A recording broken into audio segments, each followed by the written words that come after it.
હાથબના દરિયામાં ડૂબેલા માલણકાના 20 વર્ષીય યુવકનો મૃતદેહ બીજા દિવસે મળ્યો. પરિવારમાં માતમ છવાયું.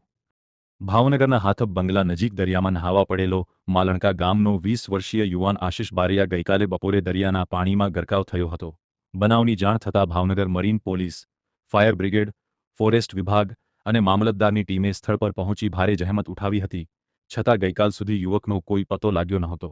દરમિયાન આજે બીજા દિવસે દરિયામાંથી આશિષનો મૃતદેહ મળી આવતા તંત્ર દ્વારા આગળની કાર્યવાહી હાથ ધરાઈ છે. જ્યારે આ બનાવથી સમગ્ર માલણકા ગામમાં ભારે શોકની કાલીમાં છવાઈ ગઈ છે.